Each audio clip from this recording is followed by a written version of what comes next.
Para saudara-saudariku yang terkasih dalam Kristus, saya akan membacakan homili atau khotbah dari Monsinyur Hadi Sumarto untuk hari Minggu biasa ke-21 tahun A tahun 2020. Bacaan pertama dari kitab Nabi Yesaya bab 22 ayat 19 sampai dengan 23. Bacaan kedua Roma, Paulus kepada umat di Roma bab 11 ayat 33 sampai 36 dan Matius bab 16 ayat 13 sampai dengan 20.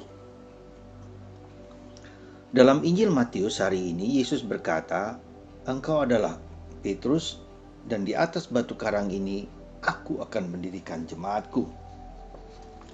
Petrus, kepadamu akan kuberikan kunci kerajaan surga." Matius bab 16 ayat 18 sampai dengan 19.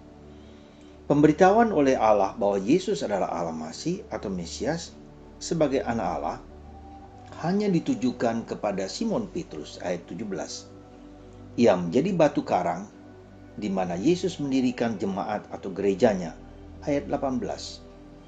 Petrus adalah muridnya yang otoritasnya di dalam gereja diakui dan diteguhkan di surga oleh Allah ayat 19. Menjawab pertanyaan Yesus tentang siapakah dia sebenarnya, jawaban orang ialah bahwa ia adalah Elia atau Yeremia. Dua nabi itu di zaman mereka menghadapi kekuatan lawan yang besar dan kuat. Namun kedua nabi itu juga kuat dan berani.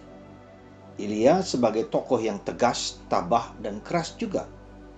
Yeremia menempuh jalan sikap batin meskipun tidak kurang semangatnya.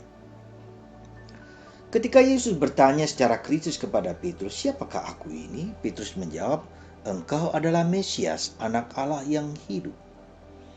Jawaban Petrus itu pada dasarnya merupakan pengakuan akan mutlak pentingnya tujuan kedatangan Yesus. Pada jawabannya, "Engkau adalah Mesias," ditambahkan, "Engkau adalah anak Allah yang hidup." Itu berarti tidak ada Mesias lain.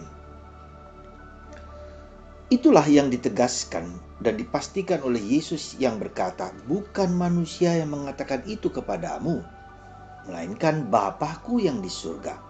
Ayat 17.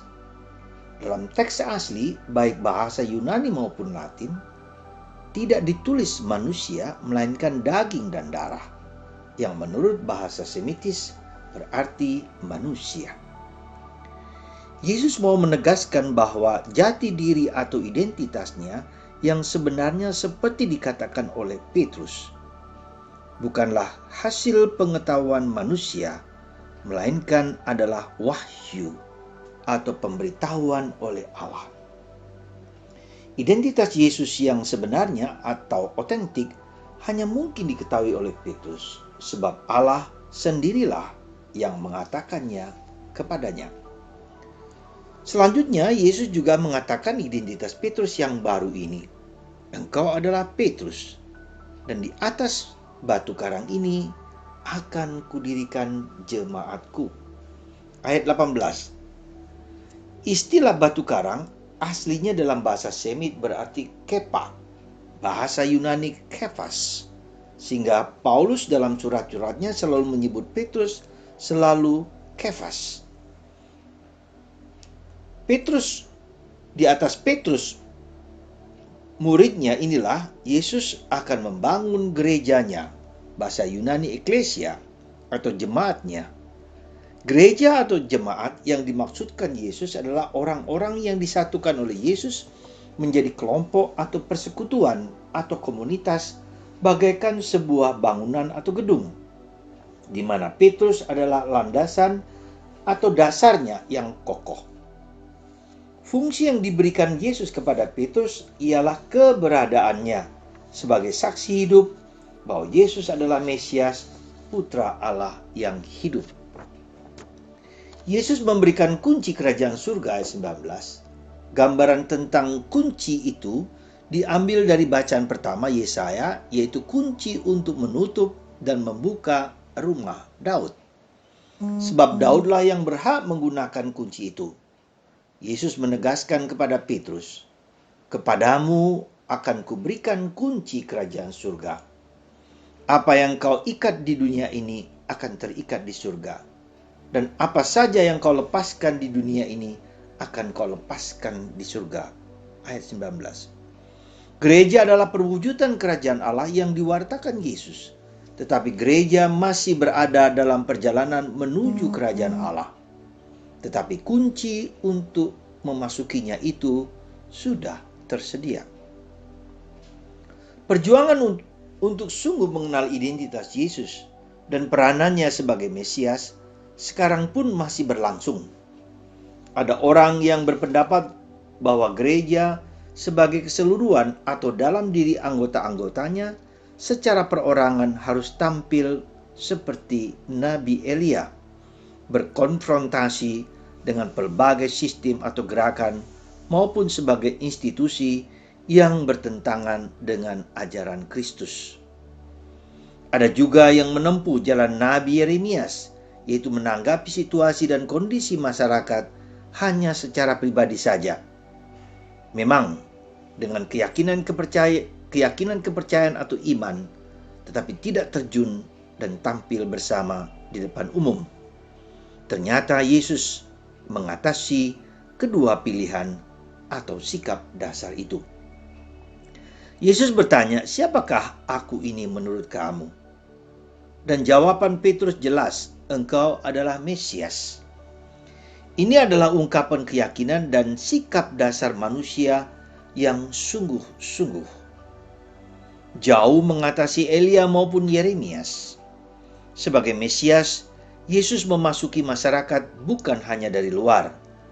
Yesus adalah Mesias untuk semua orang, maupun setiap orang secara pribadi. Bagi keseluruhan, secara bersama maupun secara perorangan, peranan Yesus sebagai Mesias sama-sama berlaku.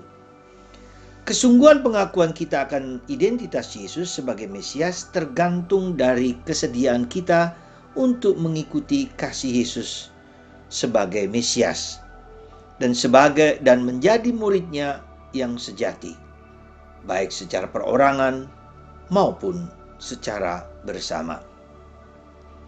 Pesan Injil Matius hari ini ialah bahwa kita bukan hanya sekedar mengetahui bahwa Yesus adalah Mesias, tetapi lebih menginsyafi dan menyadarinya. Kesadaran bahwa Yesus adalah Mesias seperti dinyatakan oleh Petrus harus menjadi pegangan kita sebagai umat Kristiani sejati agar dapat hidup dengan bersikap dan berbuat menurut ajaran dan teladan Yesus sendiri. Demikianlah para saudara-saudariku terkasih, bacaan, renungan, refleksi dari Monsinyur Hadi Sumarto berkaitan dengan pengakuan pertanyaan Yesus kepada Petrus, "Siapakah aku ini?" Semoga inspirasi ini menguatkan Anda supaya Anda pun mengalami bahwa Yesus sungguh Mesias dalam hidup Anda. Tuhan memberkati Anda semua. Amin.